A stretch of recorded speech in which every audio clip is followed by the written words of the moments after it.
Welcome to Fighting Stats, the ultimate channel for UFC fans who love statistics and betting breakdowns. I'm your host, Art C, and today I'll be getting you ready for the upcoming UFC fight. Here at FightingStats.com, we have exclusive UFC stats not available anywhere else. We can tell you how often a fighter throws that left hook or that right jab in southpaw, how often they move backwards, or how often they throw kicks. We have all of that information, but that is not all. In this series, I'll be watching tape and I'll give you my real-time analysis on how the fight's going to go. I'm going to watch for fighter strengths, weaknesses, tendencies, and overall strategies to give you my prediction on how I think the fight is going to go and ultimately who's going to win. So sit back, relax, and enjoy the show. Welcome to Fighting Stats.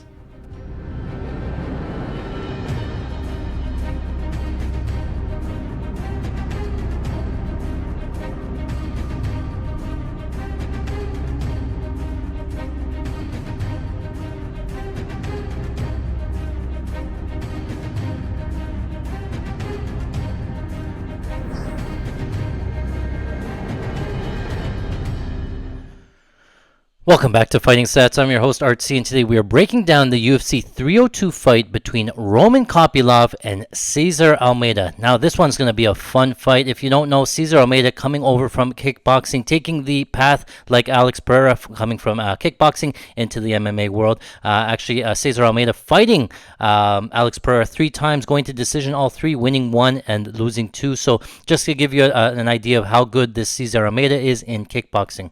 Whereas Roman Kopylov, he's going to be a distance striker as well. Gonna try to keep the fight down to the ground. Very nice kicks from southpaw, very nice strikes from southpaw as well. So I'm going to touch on some of these numbers quickly here. Roman Kopylov, 93% of his strikes landed are going to be distance strikes, 5% in the clinch there, and only 2% on the ground. So again, very good matchup here for Almeida. Going to be both distance strikers. 77% of Kopylov's targets towards the head, 14 towards the body, and 9% towards the leg. Head strike accuracy at 43% head strike accuracy, 84% to the body, and 98% leg kick accuracy for Kopylov.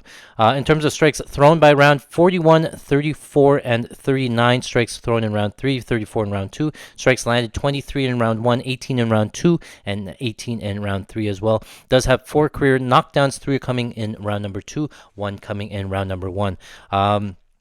Just to give you an idea of what his striking is. Before that, I wanted to touch on Kopylov's grappling. A lot of people thinking that Kopylov might grapple here, obviously against somebody like Alex Pereira or Cesar Almeida. Kickboxer, first thing you're obviously going to want to do is want to try to take him down to the ground. But Kopylov, over his UFC career, has only attempted 4 takedowns. 2 of them been successful. One of them was Punahele Soriano, and one was Albert Duraev. In terms of control, only 10 seconds of control against Punahele and 23 seconds against Duraev. Those takedowns from Kopylov more coming as a change of pace, more advantageous, mix in the takedown sort of thing. He's never proactively looking for the takedown or looking to control him.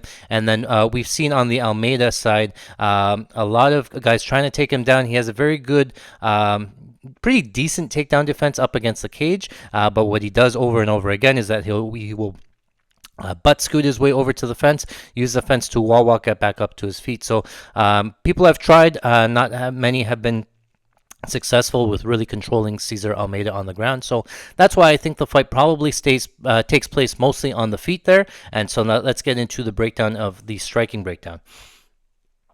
So Roman Kopylov is going to be in a southpaw. He loves going to the body, and he loves throwing the left kick. So he'll stand southpaw, right hand forward, left hand back. He throws a nice left straight, and he likes that left kick to the body, and then he eventually went high kick against Ribeiro, going left high kick, knocking him out with a left high kick. So keep an eye on that left kick to the body, left high kick from Kopylov. Look for the left straight from Kopylov as well.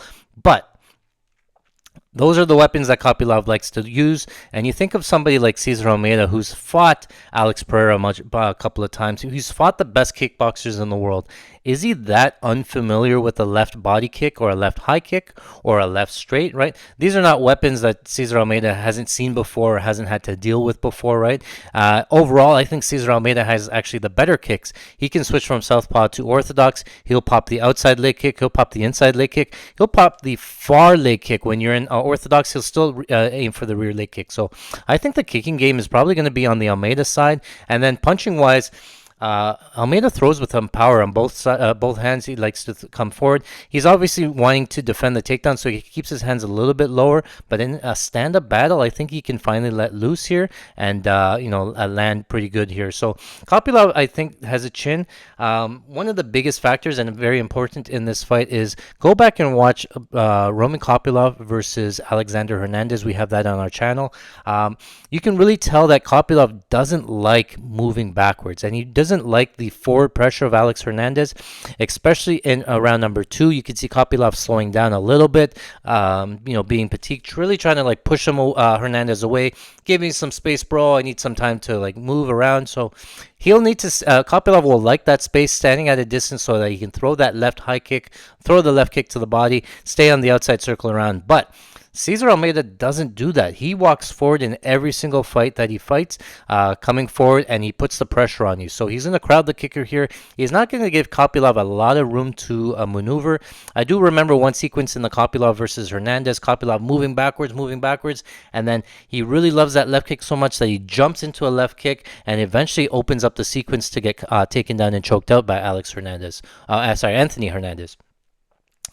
So that's the biggest key in this fight here for me, is just the forward pressure. One of the things Kopylov does is when he does try to move back as his opponent moves forward, and he'll try to stay out of striking range, but he doesn't counter him while moving back. He won't step back, throw right hand, left hand. He's just stepping back, high guard, and then coming forward, reset. Stepping back, high guard, coming forward, reset. So Almeida's going to keep being in your face. We saw in his last fight there against Budka, he's still coming forward in those later rounds. He's still trying to find the finish sort of thing. So I think Almeida and that forward pressure is going to be the biggest difference here. Kopylov obviously going to have more MMA experience. He could look to grapple. He could look to wrestle. And, the takedown defense in the middle of the cage for Almeida, not the greatest. But once he gets up into the cage, he looks like he has strong hips. He should be able to keep the fight standing. And then, like I said, when the fight goes standing, it's about the kicking game from Almeida. Kopylov's going to have to land that left kick to the body. If hands-wise, I think I just favor Almeida, just the kickboxing background from Almeida, things like that. And if you can get any plus money here on Almeida, I think that's probably the side. I think he has more ways to win, meaning that I think he could get the knockdown. I think he could go decision. Both guys really very durable, but I think Almeida going to be in your face. I think it's going to wear on Kopylov into the later rounds there, so keep an eye on that. Especially if you're live betting, if Kopylov or Almeida might be a good live bet spot after round number 1. So keep an eye on that. But I think I like the Almeida side, just the diversity of striking. If you told me that Kopylov was going to grapple the whole fight, then I probably maybe consider the Kopylov side. But I just don't think he does it. He hasn't shown it too much, and I think what we've seen in the takedown defense from Almeida pretty good on paper as well. So yeah, all that to say, I like the Almeida side. I think he wins on that side. Give me that side. Give me Almeida to win by KO in round 2. All right, let's go into our numbers here. Let's put up our best bets, our prop bets, things like that. So I'm pulling up my handy dandy bankroll tracker. What I like to do is I like to assign a percentage to each possible outcome in the fight. It will tell me overall where the best bet is, where the money line is, and I use 8th Kelly criterion to tell me how much of the bankroll to put on each side. So I put Roman Kopylov here on the blue side, Cesar Almeida here on the red side. Starting on the Kopylov side, Kopylov to win by TKO, I have it 15%. I do think it can come. He's a decent striker. Again, that left kick, left hand, pretty good. But Cesar Almeida has a very good chin, and I don't think that Kopylov has anything that Almeida hasn't seen. It could come from ground and pound, but it probably comes from standing. So 15% sounds about right. Kopylov to win by submission. I'm just going to put 10% sort of by default. Cesar Almeida not going to be the best BJJ artist on the ground. Kopylov does train over in Russia. Not that he trains with Khabib or anything, but he does have some grappling background. I think just the situation when you fight against a kickboxer that it can't be 0%, so I left it at 10% for now.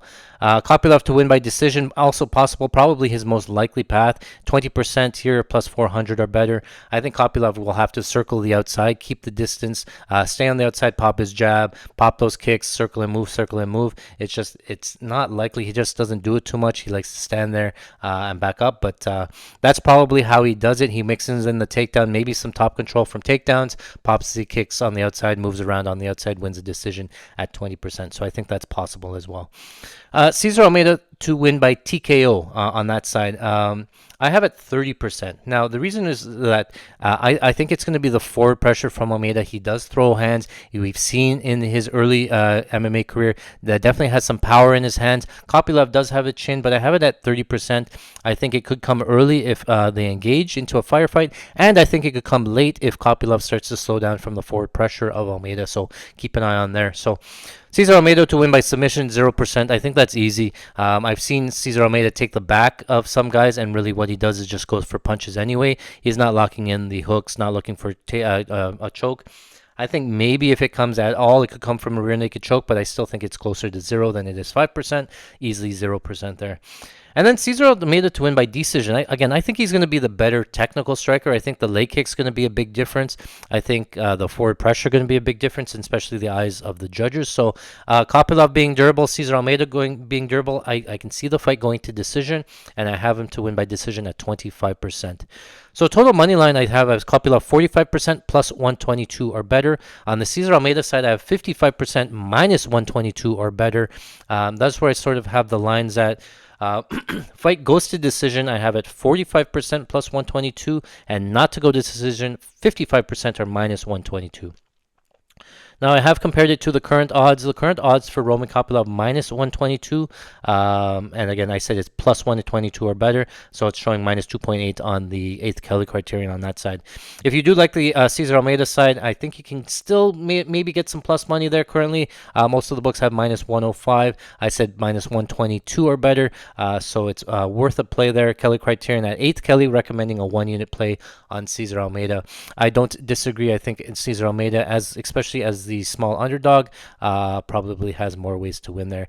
And I'm reminded at the Alex Pereira versus Bruno Silva fight. When Alex Pereira first came over to the UFC, they tried to match him up with a striker. Bruno Silva being a striker as well, but in that fight, you saw Bruno Silva, the striker, turn into the grappler very quickly when he was up against the striker there. So similar thought process here. Probably a Kopylov makeover for the takedown might not just have success, and then Almeida has more success on the feet. So I like that side. Give me Almeida to win by KO. That's my prediction. Let me know in the comments below if you agree, disagree, how that works. As always, if I do make any bets, I'll post them over to patreon.com/FightingStats. That's where I put all of our parlays, our analysis, things like that. But yeah, let me know below what you would like to see going forward. My name is Art C, and this is Fighting Stats. Thanks for watching. All right, guys. Well, that is it for today. Thank you very much for watching. If you like this type of content, make sure you smash the like button, hit the subscribe. You'll get notified anytime we put out new content. Listen to this. We just hit a massive parlay for $29,000 at UFC 297. That is one UFC after 296, where we hit a parlay for $82,000. That's back-to-back parlays. We've made $110,000. And how do we do it?